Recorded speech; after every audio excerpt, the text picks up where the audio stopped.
time for tonight's. Okay, well, thank you.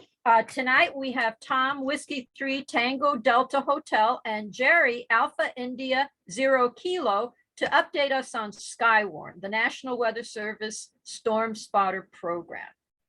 So thanks for joining us tonight, gentlemen, to share with us this important information, and it's now over to you.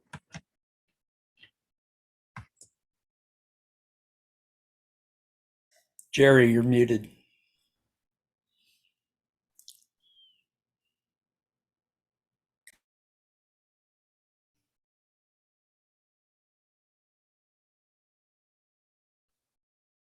Okay, is this better?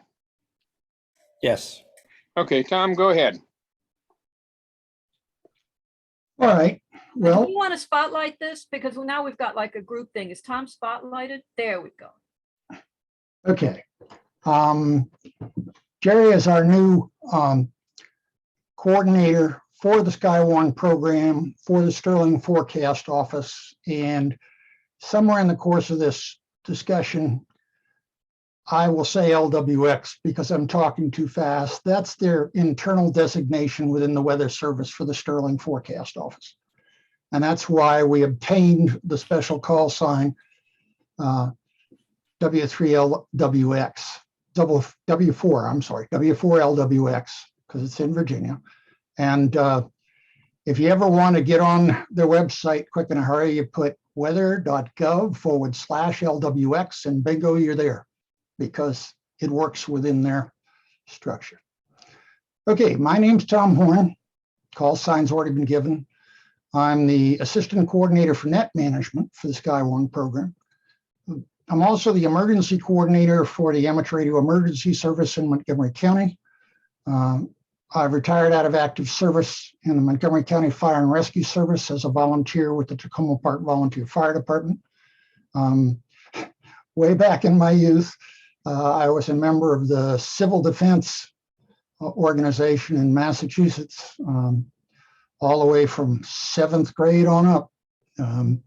Just lovely stories about that. I'll spare you for tonight, but got sent to a lot of places within the state when things went upside down.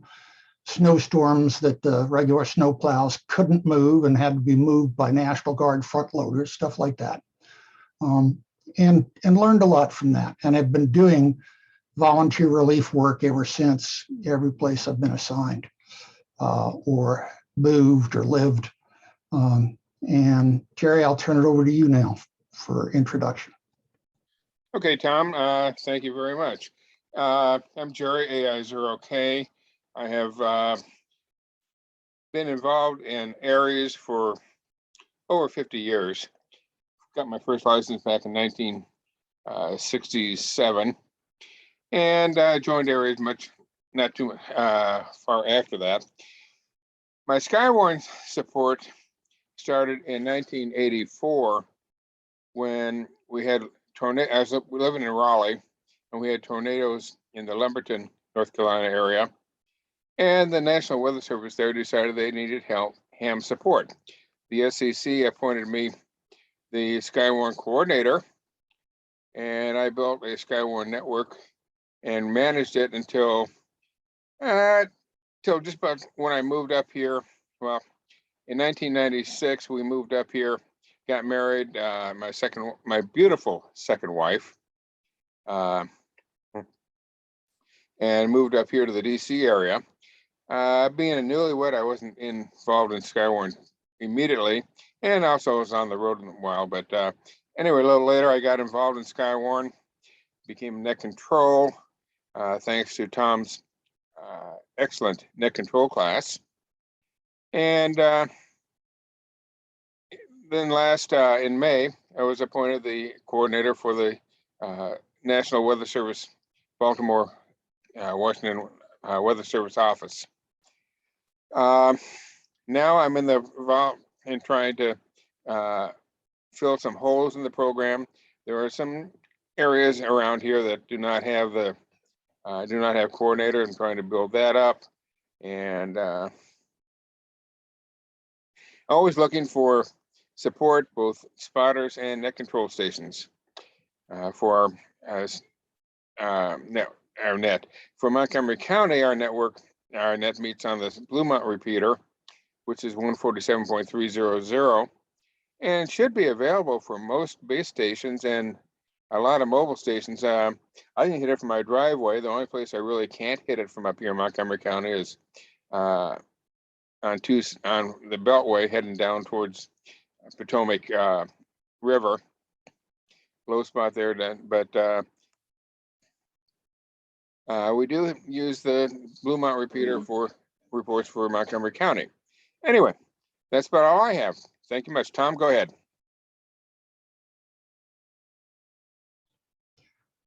Okay, I want to go into a slideshow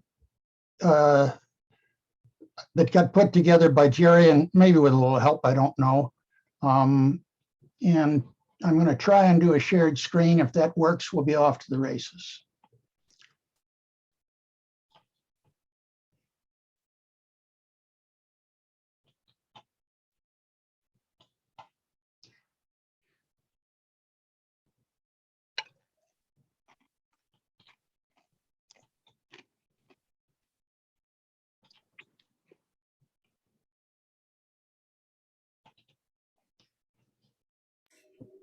Can everybody see the splash page for the presentation?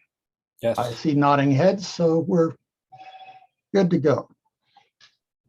All right, the National Capital Area Skywarn Support Group, all amateur radio operators helping the NWS at Sterling, Virginia in its mission to protect life and property.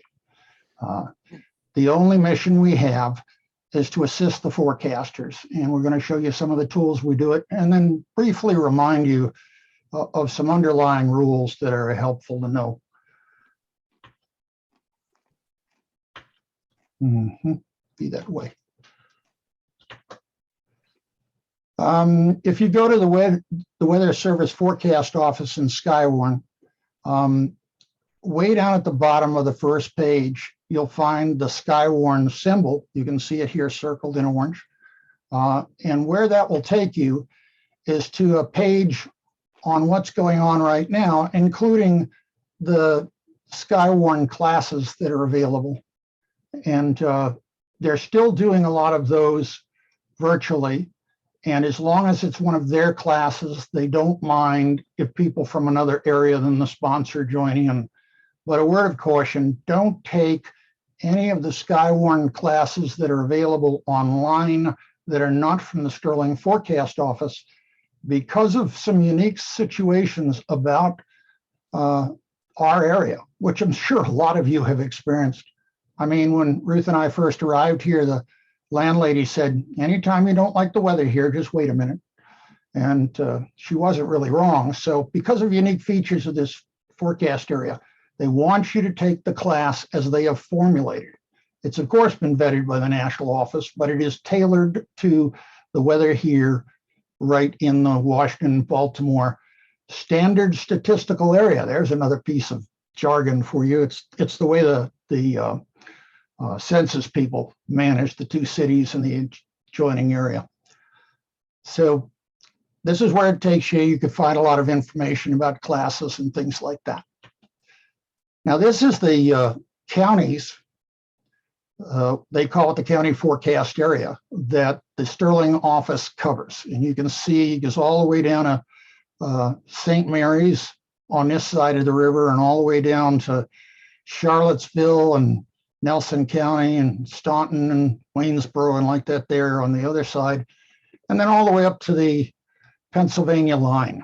The only thing they don't cover is the Eastern Shore. That's covered out of by a Weather Service Forecast Office in College Station, Maryland, or I'm sorry, but it's one of the other Weather Forecast Office just to our north. And just to keep things interesting, they are our primary backup forecast office, and Sterling is their primary backup forecast office, which of course has some unanticipated consequences for communications that we'll introduce you here in a moment. Now, the arrow shows where Sterling is located, and notice it's just across the river and county line into Loudon. And it's out there by the back of Dulles Airport. If you ever get a chance to go there for a Skywarn open house, you'll see the poor forlorn old Weather Service building that they were quite comfortable in until the FAA pointed out it was in the expected impact area of failed takeoffs, and they wanted them moved.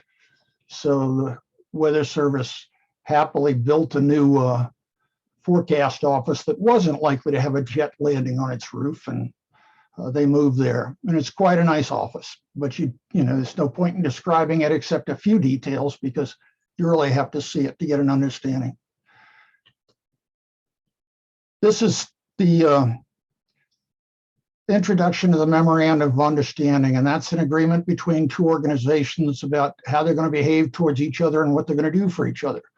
Well, we have a national Memorandum of Understanding between the American Radio Relay League and the National Weather Service. And we also have a local Memorandum of Understanding with the Sterling Forecast Office and the emergency coordinators for both of the sections that are represented in the Sterling Forecast Office. And that took some doing because we're not only in two sections, we're in two divisions. And most hams don't follow that very closely, but the section that Jerry and I are in is the Maryland DC section, and the division of the ARRL we're in is the Mid-Atlantic. Well, get across that river and you're not even in the same division. You're in a different division which covers Virginia and several other counties. And nonetheless, they managed to get it all done, and we have a standing memorandum of understanding with the Weather Service office in Sterling. Now, this is the essentials of what we do. We meet time-critical spotter reports to the NWS forecasters by the most expedient means possible. So this isn't a, prima donna type operation where we say it's our way or nothing. This is the Weather Service's way or nothing. We want to get the reports to them as fast as practically possible. And we do that both by seeking out reports from area where severe weather is occurring, and Jerry may give you a few thoughts on that in a little bit, or thought to have occurred. And I've been in there during severe storms several years ago, and I was looking at one area, and all of a sudden the radar operator says, try and raise somebody in thus and so, and it was far side of Northern Virginia. And I raised him, and somebody out there, and I said, how much snow have you got? And he says, well, we haven't a bit yet. And here she's looking at the radar saying she's got snow falling. And I said, nothing yet, huh? He says, well, let me check. And then he says, oh yeah, it started now. And the radar operator was quite pleased. It's at the extreme end of the radar range is why she needed to check. The further out you get from the radar antenna, the less detail you can drug up. And she was very happy to know that the image she was seeing was valid. And the other thing we do is we make plans and gather equipment and get together for the unhappy day when we might be the Weather Service forecast office that needs to be backed up by the one in southeastern Pennsylvania. And in that case, well, they're not going to hear from our spotters, but we still will.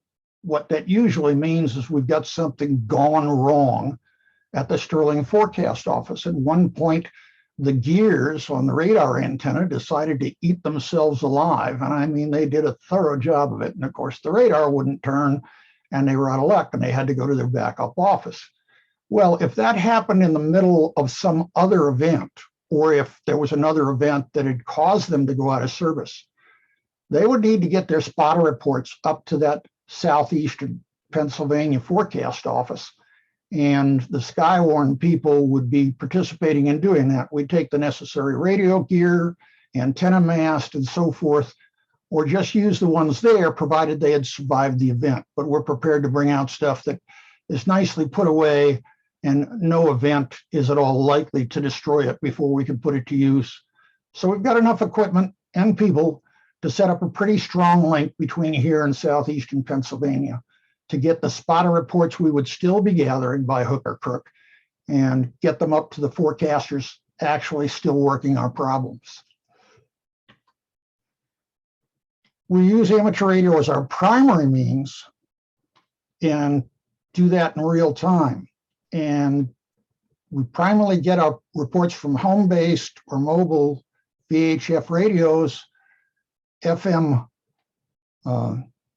radios, not generally other modes on VCF, but we also use UHF, VHF simplex, and high frequency if it's necessary.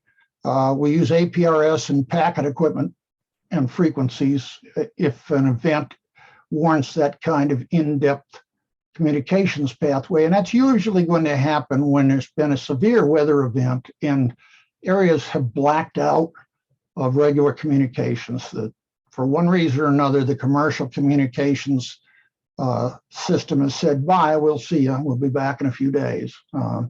That's when we have to get more careful and extensive with the equipment. The reason amateur radio is a good fit, there's 700, this slide is outdated in some of its numbers, but there's well over 730,000 amateur radio operators in the United States. And many of them have taken the training to be Skywarn spotters. We don't rely on commercial communications, so we're still at least likely to be here if something tears apart the commercial communications network. And we can transport reports to the forecasters even when everything else is just up and quit. Those of you who've been here long enough to go through some of our ice storms know what that's like. No power for 10 days, all those lovely wires laying in the streets looking like plates of burned spaghetti. It gets a little interesting when that sort of thing happens. Now, this part is more for the public than for an amateur radio club, but it's just introducing the principal kinds of radios that we might use. But I'm going to give that short shrift because you guys already know that. Mobiles with one caution that we'll go into in a moment. And what we do, we work directly with the forecasters at Sterling Weather Forecast Office to provide real-time ground truth about severe weather events happening within the county warning area. That's that map we showed you earlier. Now, an important thing about this, when we say ground truth, here's what we mean. The radar can't see below about 500 to 1,000 feet, depending on how the weather's doing and other factors and the distance from the antenna. They can't see stuff that's happening right where you are on the ground with the radar. It's just not practicable because too many reflections would be returned from other ground objects, buildings, ground cover, ridges, terrain, and all they'd get is nonsense in that part of their display.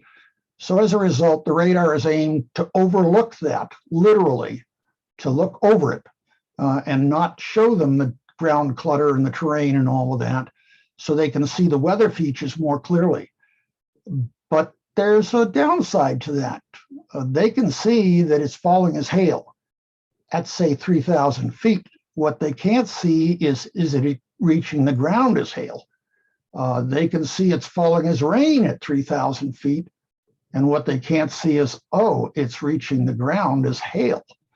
You know, that's where things get really interesting. They need to know that from us so that they can be making up a warning to the places downwind of where we're currently reporting it from, because hail is an indicator of a threatening and perhaps dangerous thunderstorm and some other weather events as well. But it's real-time ground truth that we're trying to deliver. These are the kinds of situations that we support. There are some others, but these are our main: severe thunderstorms and tornado watches and warnings, hurricanes, tropical storm watches and warnings, and the remnants of those systems. Now, here in the mid-Atlantic, what we mostly get lashed with is the remnants. It gets here and it's post-tropical, and the rest of the country goes, oh, that's not too bad. But those of us here experiencing it know that we've had, decades of deaths and serious destruction out of remnant tropical storms because of flooding and tornadoes from the remnant wind factors and things like that. We also support flash flood watches and warnings, winter storm watches and warning. We do this through operation of the WX4LWX radio station in the Sterling. You'll see that station in a moment. Directed nets on local repeaters, and that's because the central repeater that Jerry mentioned, the Bluemont repeater, does not reach all of the counties in Sterling's warning area. So we have some localized nets that cover the parts that Bluemont repeater can't reach. And the use of report mode to gather reports during less intense weather events. And why we're doing that, just so everybody knows, is if we start seeing the sounds, as I say, changes in ground truth, seeing the signs that this storm is about to turn over on us, we can tell the forecasters of that before they'd otherwise know it, if the effect is below their radar. Now that's the radio station. As you can see, it covers 2 full desk sections. I won't go through the complete list of radios, but about everything we could use for this purpose is there. And you see the 2 certificates on the wall. I want you to take special note of those because of the next slide.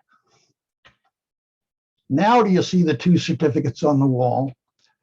They're over there to the left side of your image. And the desk in the forecast is the warning meteorologist desk. That's the warning desk. So right the other side of that micro partition is the radio station desk. Our operator can turn around from that desk and say, this report might be hot, and give them the report, and they can order the radar re-aimed if they have any question about that. Because if there's a report that we believe is a good, reliable report of a rotating wall cloud, well, that's a precursor to a tornado. And the forecasters can re-aim and refocus the radar. That's what's so marvelous about the newer radars. The dual polarized Doppler radar does a nice job of taking the atmosphere apart and assembling the image in pieces where the forecasters can see it. So by reforecasting, they might get the jump on a very dangerous event by several minutes. And minutes are gold in the warning business. The real-time communications, the backup nets are worth taking note of because Mark has a memorandum of understanding with the Weather Service for use of our repeater system, because on the eastern half of the warning area, it's got pretty good coverage right out to the bay. And I'm sure all of you can understand how valuable that can be. And the other backup net is on High Knob, and it covers the western portion of the county warning area rather nicely. But we do have to split into 2 when Bluemont goes down. If Bluemont suffers a power outage, it automatically reduces its power and no longer serves some areas to conserve its batteries. It's an automatic function. They do not have a generator located in or at the shelter where the Bluemont repeater is. So that's one of the ways we compensate if Bluemont goes bye-bye. You can see the frequencies for the various other HF nets and also some local area RACES, although that's really a misnomer, Red Cross, and adjacent state emergency nets. Communications with adjacent Skywarn support groups if required. And that's the part where I mentioned they've got reports we need and they can't act on them because we're covering for them, or the reverse. Any licensed amateur may report severe weather through the amateur radio nets. We have an anyone can play policy. If you're willing to help us out with a valid report, we love that. That kind of support is valuable. Now, we would rather and will encourage you, sometimes kind of naggingly, have you made the time to take your Skywarn class yet? we could really use your help, and you'll receive a lot of information that'll make you more helpful. We do require that reports meet severe weather criteria when things are the least bit busy, because sunshine reports and the rain stopped a half hour ago are not the kind of things we're looking for. We're looking for the kinds of things that will allow the forecast office to get a jump on the weather. So if you'll forgive me for a minute.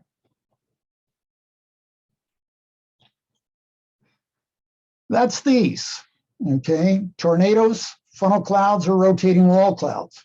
Hail. Please give the size as compared to US coins. What we're deliberately trying to avoid there quite assiduously is marble-sized hail. If any of you have ever played marbles, you know marbles run in quite a range. Shooters, Aggies, yada, yada, yada. And it tells us absolutely nothing because of the extreme range of the size of them. But when you say it's quarter-sized, that happens to be an inch. And hail above a quarter size can injure persons outdoor, damage vehicles. And when they get up to $50 and larger, they can start damaging roofing and siding and really beating up a vehicle, putting literal dents in it. Wind gust in excess of 50 miles per hour measured with an anemometer. A word on that is that the Weather Service and the Navy, both of whom do weather forecasting of their own, tried experiments with their weather technicians, which I was one at the time. And in spite of our best efforts, we had a miserable rate of accuracy on wind gust using the Beaufort scale and other estimating techniques. We just, all of us across the board seem to come up way off. So we don't really want an estimate of the wind if it's from your judgment. But if limbs are coming down and you tell me it's as big as your ankle, or instead you tell me it's bigger than your thigh or the trunk of your body, well, that we do need to know. That's a measurement of how tough the wind is by what it's doing to the vegetation. But please, no raw estimates of wind gusts. They're not helpful. Flooding of streams, creeks, or rivers out of their banks. Now, rivers rise and fall. Small streams and creeks rise and fall, and they can be quite dramatic when they do. But even when Sligo Creek or Northwest Branch is frothing and at 2/3 or whole again higher than it was only a day ago, it's not out of its banks.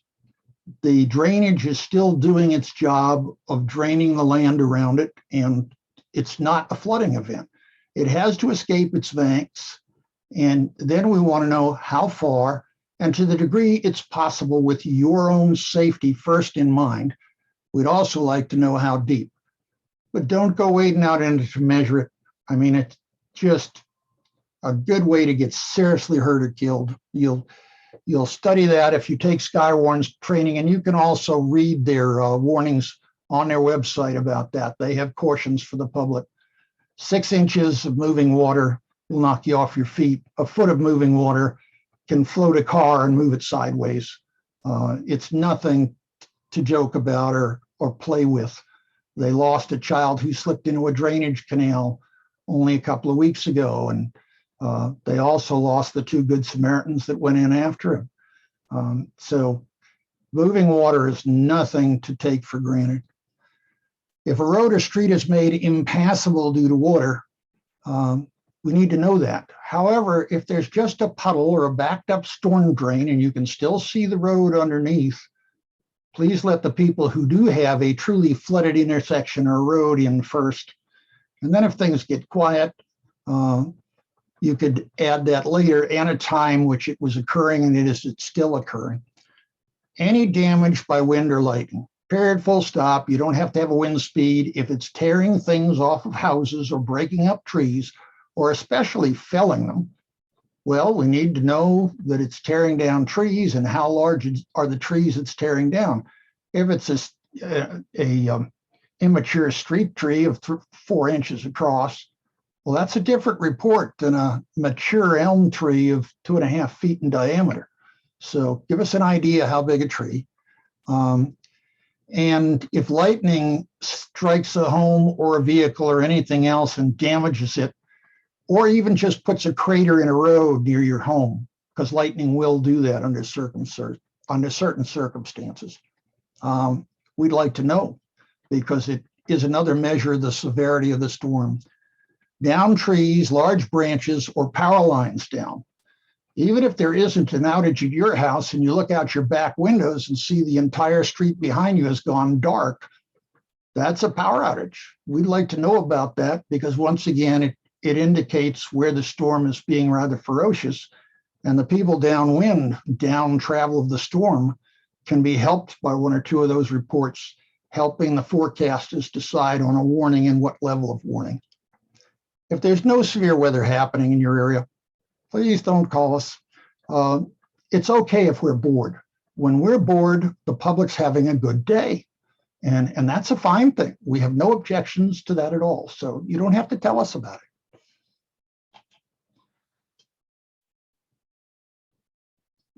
We are occasionally called on to do other work like damage assessments, but it's very rare. It's not a common thing. And for that, only trained spotters that were trained by the forecast office would be used, because we've had some techniques given to us how to report the damage so it's meaningful to the forecasters.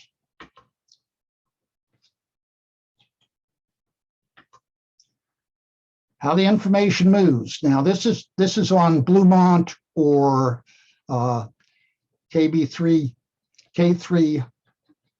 repeater, I'm sorry, scrambled tongue, or on the one over at High Knob, the main repeaters and the two alternates. It moves through the spotters, through an amateur radio net, and through the desk when it's active. Now, the pandemic and ongoing health concerns are playing hell with staffing that desk.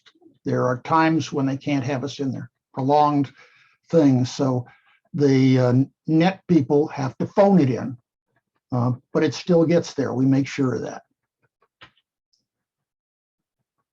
Now, these are the people that are currently taking on specific duties within Skywarn, but it's not meant to be an exclusive list. Any ham who wants to get involved is welcome. All you have to do is contact Jerry, and he will get a hold of the right people to get you involved. We'd love to have any of you get involved in Skywarn. It's a big help. Those are the three main frequencies, and there's the website, WX4LWX, for the Skywarn support group.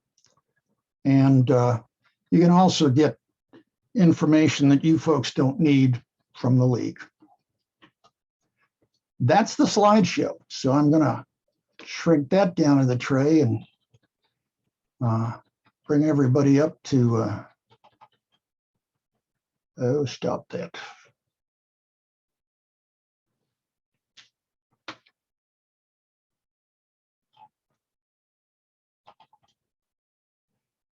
This is real helpful. Well, I think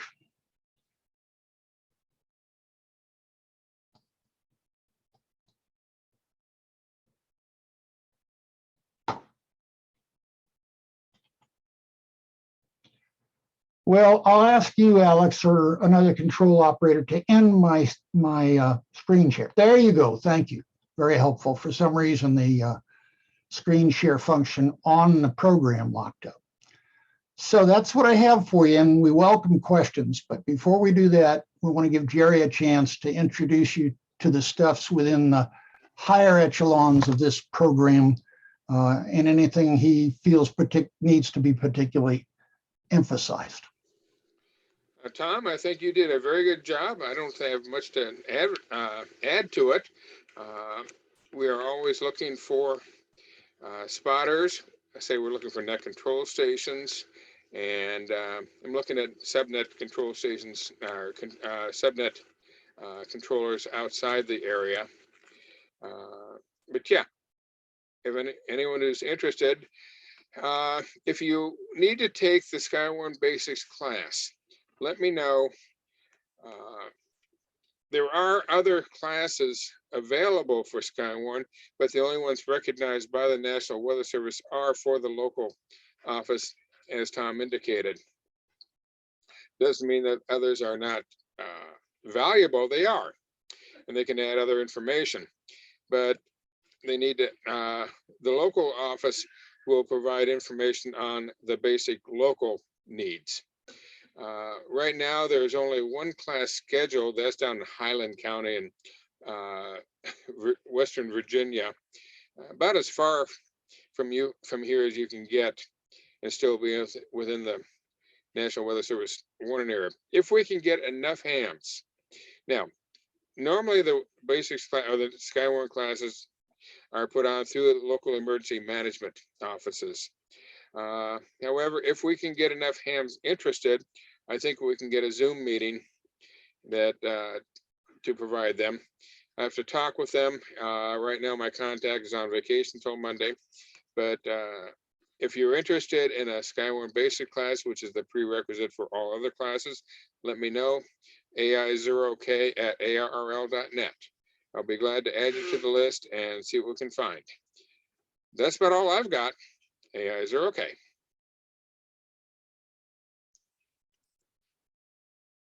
Eric's got his hand up.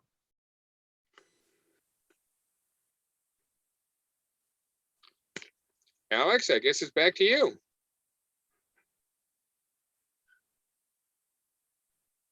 Alex, you're muted.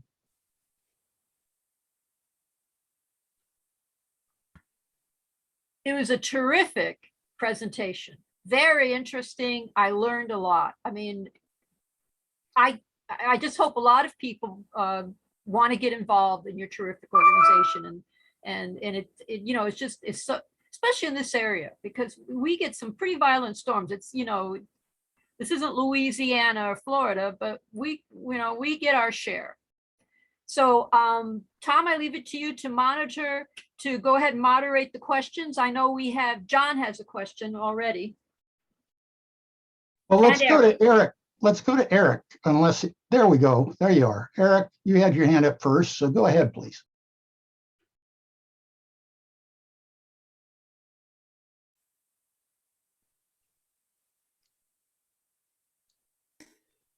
Well, I take it he's getting organized. John, why don't you go ahead?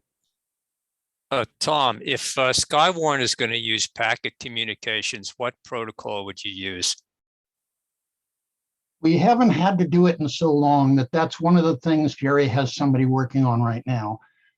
I'm a coordinator for NETS, so until we get together to do finals, I'm not involved in that stage. The people managing the station there at Sterling, which is another team, are working that up.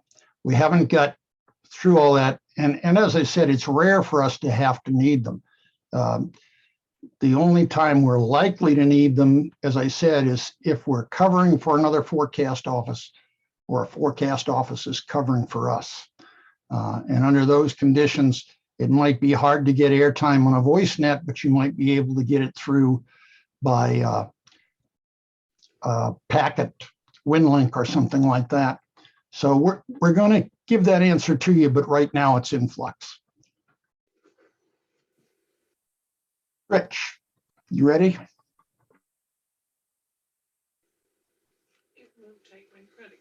Yeah, can you hear me? You're fine. So I listen to KHB 36 NOAA weather radio, and they'll mention whether or not spotter activation is needed. Are spotters notified some other way than, I mean, is there a way of that they reach out and say, we need your help now? Yeah, two ways. One is that somebody at Sterling will call Jerry, and there's a fall down list on their list to go to somebody else if for some reason Jerry's not available. And Jerry will put out an email on a particular email reflector that is not used for anything else except to call out Skywarn. And you're going to make arrangements to receive those on your cell phone and so forth. And the other is to have a weather radio, because when they post a thunderstorm watch, at the same time, as you just said, they're going to say Skywarn support is needed. If you have a weather radio and you set it up, now those of us who are spotters and especially team members set our weather radios up so they cover a larger area, because we want to know before the storm reaches us. We want to know when the storm's trespassing into the county warning area. So we set up a lot more on our radios, but we still get the watch. And then at the end, they'll say Skywarn support is wanted at this time. So we've got two regular pathways, and we've experimented with some others in the past, but haven't developed them much further. All right, thank you. So Tom, I got a text message from Eric. Let me see if I can read it here. Oh, so Eric said he has audio problems, and so we couldn't hear him. But Jerry started to address my questions since I saw there was only one class coming up in the schedule. It's been over 15 years since I last took a class and would be interested in taking one more local to Montgomery County or via Zoom. Yes, Jerry just covered that, though. If we make it a point to say on the reflector, and please get the information to Jerry, then Jerry can go to the forecast office and say, we're not going to ask you to haul hither and yon. We want to do one class by Zoom, since that's worked for you so far, to cover all the amateurs. And then Jerry can reach out to more than just us. He can reach out to several clubs, because we've got quite a few in the section and in the warning area. And hopefully gather up enough people so the Weather Service says, oh yeah, we'll take that. They'll do it for as few as 10, but only in a very rural county. And they'll do it for as few as 20 under the right circumstances. You present them with 30 or 40, they're going to say, oh, we'll be there. So when they can pick up 30 or 40 spotters, they love it. So as Jerry's already explained, if you're interested, please get to Jerry. He gave his call sign, AI0K at ARRL.net. Now, don't use any of the other ARRL suffixes, and I'm not using one, so it's not to plant it in your head. The email forwarding system is .net. So use that suffix, okay? And do we have any other questions before we wrap?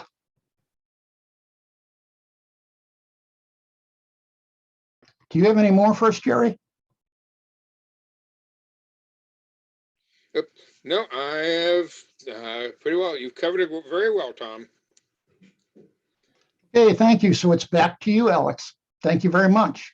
Well, thank you. Thank you, Tom, and thank you, Jerry. And thank you for all you're doing for keeping us safe from, sometime harsh weather. So thank you, guys.